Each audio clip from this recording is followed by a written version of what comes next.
आप सभी का पास्कल सिविल सर्विसेज में स्वागत है। हम लोग जो है पिछले क्लास में अनुच्छेद 26 किए थे। आज जो है हम लोग को अनुच्छेद 27 करनी है। तो हम लोग जो यानी कि धार्मिक स्वतंत्रता की जो बात करते हैं उसी में जो है अनुच्छेद 27 की आज बात करना है। यानी कि अनुच्छेद 27 यह क्या कहता है? तो देखिए, अनुच्छेद 27 कहता है कि किसी विशिष्ट धर्म की अभिवृद्धि के लिए करों के, कर का मतलब है टैक्स, करों के संदाय, संदाय का यहां अंग्रेजी होता है पेमेंट, के बारे में स्वतंत्रता। यानी कि ये 27 कहता है कि किसी विशिष्ट धर्म, किसी विशिष्ट धर्म, किसी विशिष्ट धर्म की अभिवृद्धि के लिए, की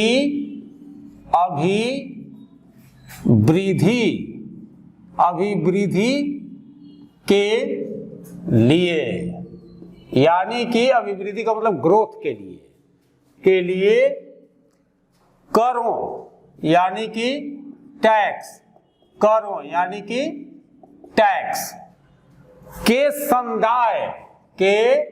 संदाय यानी कि पेमेंट की बात के बारे में स्वतंत्रता की बात ये करता है।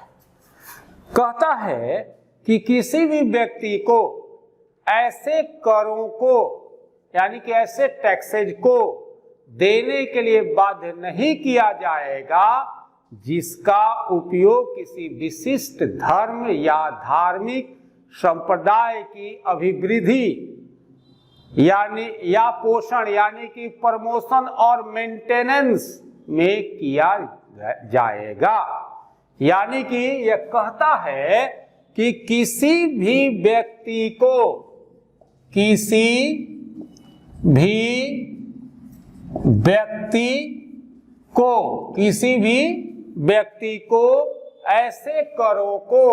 ऐसे करों यानी कि टैक्सेज को देने के लिए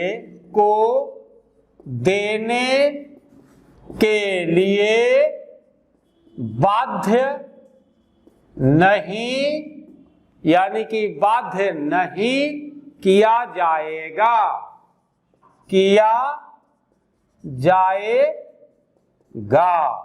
यहां तक हुआ। तो कौन सा नहीं किया जाएगा? यानी कि जिसका उपयोग यानी कि जिस पैसे का उपयोग किसी विशिष्ट धर्म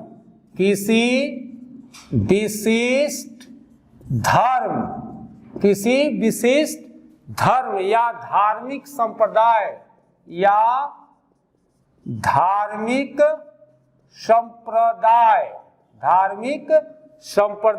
की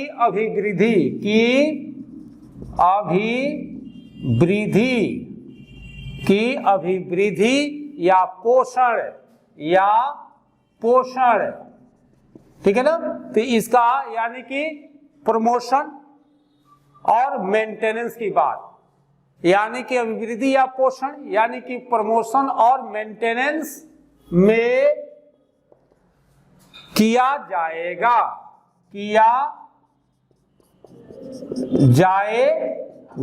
यह बात कहता है। यानी कि ये जो अनुच्छेद है इसकी जो भाषा, इसकी जो लैंग्वेज है, इससे क्लियर है, एकदम स्पष्ट है कि राज्य कोई ऐसा कर नहीं लगा सकता, राज्य कोई ऐसा टैक्स नहीं लगा सकता जिसका प्रयोग किसी विशिष्ट धर्म की अभिवृद्धि के लिए किया जाएगा। आप लोग समझ रहे हैं कि क्या कहा जा रहा है? कहा जा रहा है अनुच्छेद 27 में कि किसी विशिष्ट धर्म की अभिवृद्धि के लिए करों यानी कि टैक्स के संदाय यानी कि पेमेंट के बारे में स्वतंत्रता, ये बात जो है आप देखिएगा ये लिखा है। यानी कि ये कहता है ये आर्टिकल कि किसी भी व्यक्ति को ऐसे करों को, ऐसे टैक्सेज को देने के लिए कभी बाध्य नहीं किया जा सकता जिसका उपयोग किसी विशिष्ट धर्म या धार्मिक संप्रदाय की अभिवृद्धि या पोषण यानी कि प्रमोशन और मेंटेनेंस में किया जाएगा। यानी कि राज्य ऐसा कोई भी टैक्स नहीं लगाएगा जिसका प्रयोग किसी विशिष्ट धार्मिक अभिवृद्धि के लिए किया जाएगा। यही है 27। देखिए कितनी नॉर्मल है, इससे आप समझ भी गए होंगे कि 27 जो है यानी कि राज्य को रोक देता है कि आप धार्मिक जो है, आप जो है क्या बोलते हैं कि टैक्सेज नहीं लगा सकते अगर उस पर कुछ पैसा की बात है। तो अब हम लोग आगे बढ़ते हैं और इसमें ये देखते हैं कि ये जो मामला है इसमें और क्या ये हो, तो हम लोग जो है यानी कि धर्म के आधार पर किसी प्रकार की टैक्स ये सब देने के लिए हम लोग को बाध्य नहीं होना है और नहीं सरकार कर सकती है। अब जो है आप देखेंगे कि ये जो है 27 इसका यानी कि धार्मिक अभिवृद्धि के लिए ये कार्य करता है और धार्मिक अभिवृद्धि में ही यानी कि इस टैक्स रोकने की ये बात करता है। अब आप आएंगे तो देखेंगे कि ये जो अनुच्छेद 27 है, यह 27 यह कहता है कि हम यानी कि भारत का कोई भी सरकार, भारतीय सरकार किसी भी अगर नया धर्म है और उसके या कोई भी धर्म है जिसका कि प्रमोशन होना है, जिसका कि यानी कि आगे बढ़ाना है, अभिवृद्धि करना है, मेंटेनेंस के लिए अगर किया गया है तो उस पर जो है टैक्स नहीं लगाएगा और उसको लगाना भी नहीं चाहिए। अब हम लोग अनुच्छेद 28 की बात करते हैं। तो अनुच्छेद 28 यानी कि आप देखेंगे कि अभी जो है बहुत सारे अधिकार को देता है। तो हम लोग अनुच्छेद 28 पे अब चलते हैं, 27 को हम लोग समझ लिए, अनुच्छेद 28 पे चलते हैं। तो अनुच्छेद 28 क्या कहता है? अनुच्छेद 28 इस पर आते हैं। यह कहता है कि कुछ शिक्षा संस्थाओं में धार्मिक शिक्षा या धार्मिक उपासना में उपस्थित होने के बारे में स्वतंत्रता की बात करता है। ये क्या कहता है कि कुछ शिक्षा संस्थाओं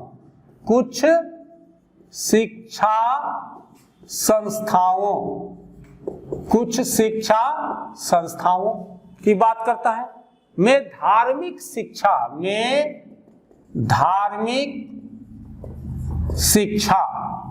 ठीक है, धार्मिक शिक्षा या धार्मिक उपासना या धार्मिक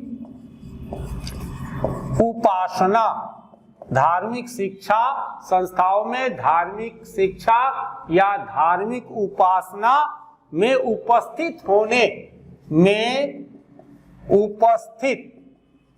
उपस्थित होने यानी कि जो हम लोग शिक्षा की बात करते हैं उस शिक्षा में जो धार्मिक शिक्षा की बात की जाती है उसमें उपस्थित होने के बारे में स्वतंत्रता होने के बारे में स्वतंत्रता की बात ये करता है। ठीक है, तो ये जो है केवल आपको थोड़ा ध्यान रखना है। अब इसमें क्या स्वतंत्रता देता है तो इसको देखिएगा खंड में बांटा गया है। जैसे आप देखिएगा कि अनुच्छेद 28 17 जो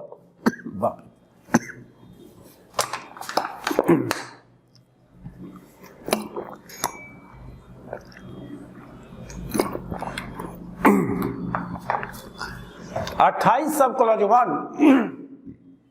कहता है कि राज्य निधि से यानी कि राज्य सरकार या राज्य का जो कोष है उसे अगर किसी शिक्षण संस्थान में पूरा का पूरा पैसा लगाया गया है तो उस शिक्षण संस्थान में धार्मिक शिक्षा नहीं दी जाएगी। यानी कि ये कहता है कि राज्य निधि या राज्य निधि का मतलब हो गया कि राज्य सरकार से जो पैसा मिलता है निधि से पूर्णतः पोषित जो है किसी शिक्षण संस्थान में, किसी शिक्षण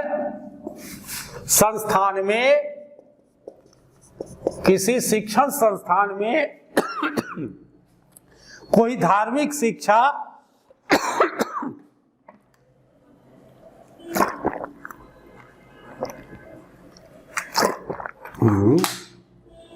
गड़बड़ हो रहा है।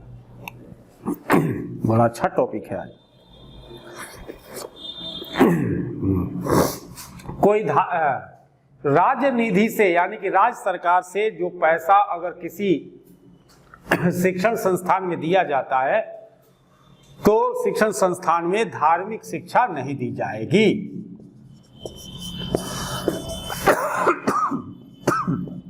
शिक्षा नहीं दी जाएगी, यह बात करता है। तो हम लोग जो है अनुच्छेद 28 सब क्लॉज 1 की जो बात कर रहे थे, तो इसमें है कि राजनिधि से पूर्णतः यानी कि अगर भारत की सरकार या कोई भी राज्य सरकार जो किसी भी शिक्षण संस्थान को अपने अनुदान से, अपने पैसे से चलाता है, उसमें जो है धार्मिक शिक्षा नहीं दी जाएगी। जैसे जो भी गवर्नमेंट जो है स्कूल होगा, कॉलेज होगा या किसी भी तरह का संस्थान होगा, उसमें जो है क्या होगा कि धार्मिक शिक्षा नहीं दी जा सकती है।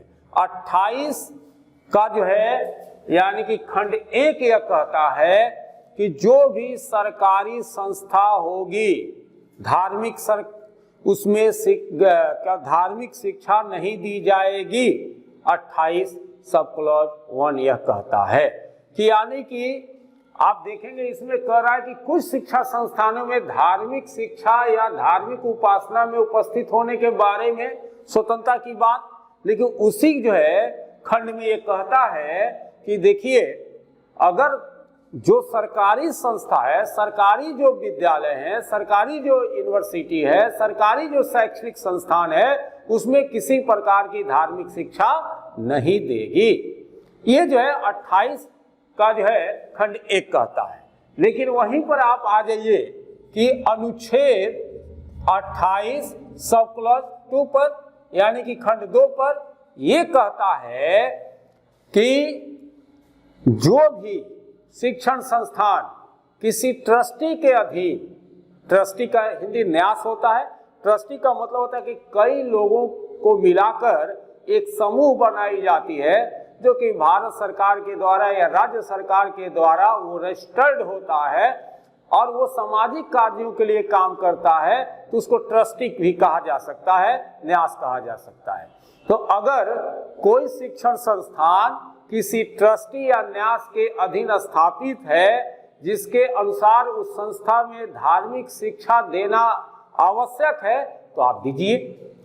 जैसे कि आप देखेंगे कि जैसे गुरुकुल हो गया, तो गुरुकुल क्या है कि जिसमें सरकारी जो है कोई सहायता नहीं है, अनुदान अलग मैटर है, तो वो जो है यानी कि एक ट्रस्टी के द्वारा, कुछ लोगों के द्वारा एक जो ग्रुप बनाई गई है, उसके द्वारा वो जो शिक्षण संस्थान जो चलाया जा रहा है, तो उसमें आप धार्मिक शिक्षा दे सकते हैं। जैसे गुरुकुल हो गया, मदरसा हो गया, तो ये सब जो है जगह पर आप धार्मिक शिक्षा दे सकते हैं। यानी कि 28 का खंड 2 कहता है कि जो किसी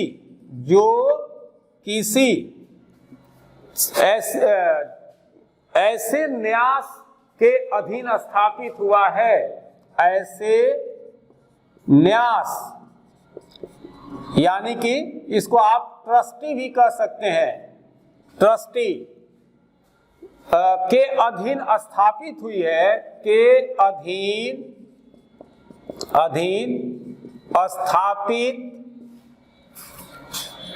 हुई है, वहां पर धार्मिक शिक्षा दिया जा सकता है। वहां पर धार्मिक शिक्षा दी जा सकती है।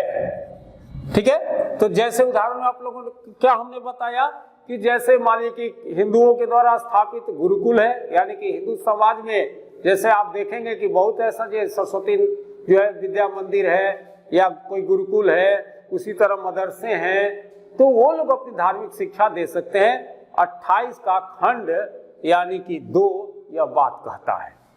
तो यानी कि आपको केवल इसमें याद ये रखना है कि जो सरकारी, जो गवर्नमेंट, जो स्कूल, कॉलेज या यूनिवर्सिटी या कोई भी शैक्षणिक संस्थान है, वहां पर धार्मिक शिक्षा क्या होगा, नहीं दी जाएगी। खंड 1 कहता है ये बात।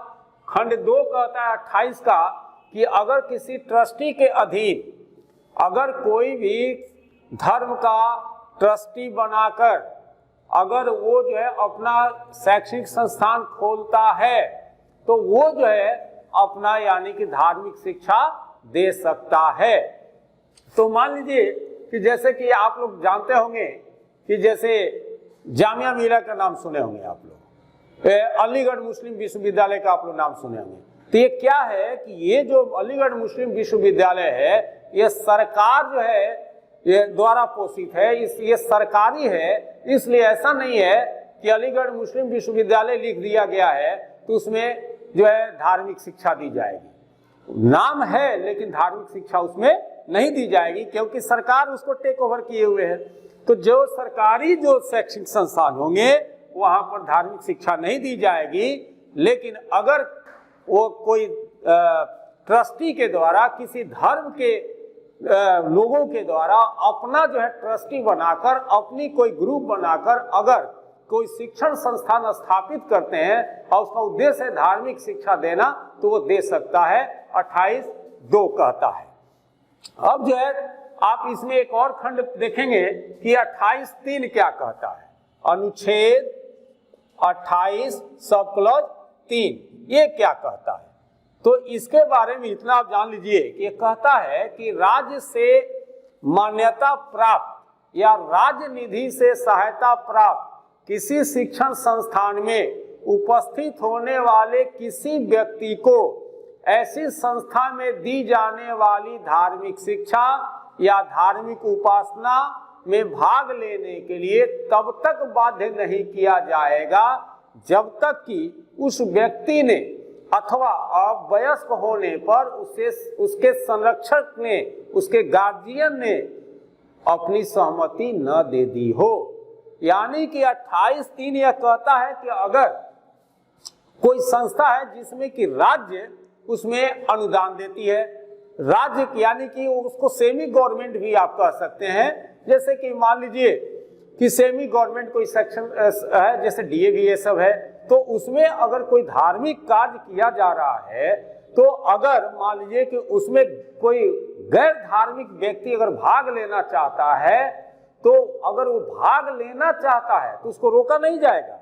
लेकिन अगर कोई नाबालिग बच्चा है और उसमें भाग लेना चाहता है, तो सबसे पहले उस नाबालिग बच्चे के पिता से, माता से या उसके गार्जियन से सहमति लेनी पड़ेगी कि आपका बच्चा देखिए हमारे द्वारा जो धर्म जो क्या होते हैं कि अनुष्ठान किया जा रहा है उस धर्म में भाग लेने के लिए बोल रहा है, तो आप बताइए कि उसको क्या इसमें भाग लेना चाहिए या नहीं।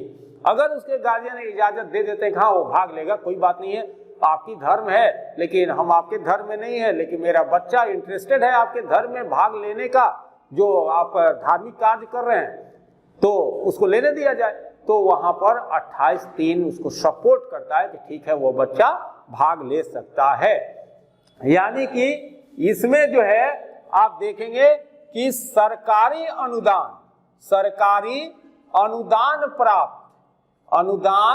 प्राप्त अगर कोई शैक्षणिक संस्थान है और उसमें किसी धार्मिक जो है यानी कार्यक्रम की जा रही है, धार्मिक शिक्षा दी जा रही है, तो उसमें अगर जिसको भाग लेना है अगर वो तैयार है कि हम ये लेंगे, तो वो जो है उसमें ले सकता है। अगर वो बच्चा है और वो वयस्क नहीं है तो इसके लिए उसके परमिशन उसे गार्जियन से लेना होगा। जैसे कि मान लीजिए कि हमको जो है यानी कि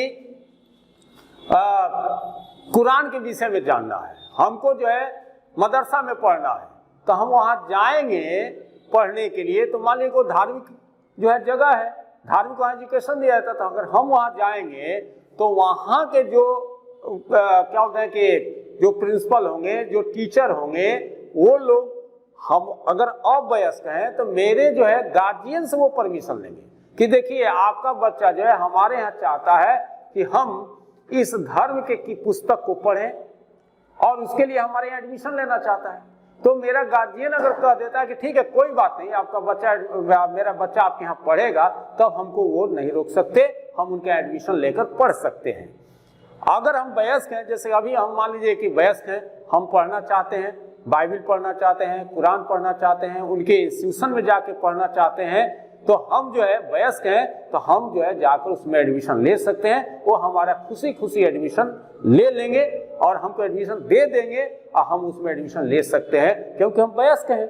तो ये जो है 28(3) यह कहता है, क्योंकि अपना देश जो है सर्वधर्म समभाव की जो बात करता है तो उसमें यानी किसी पर किसी प्रकार की प्रेशर की बात नहीं करता है।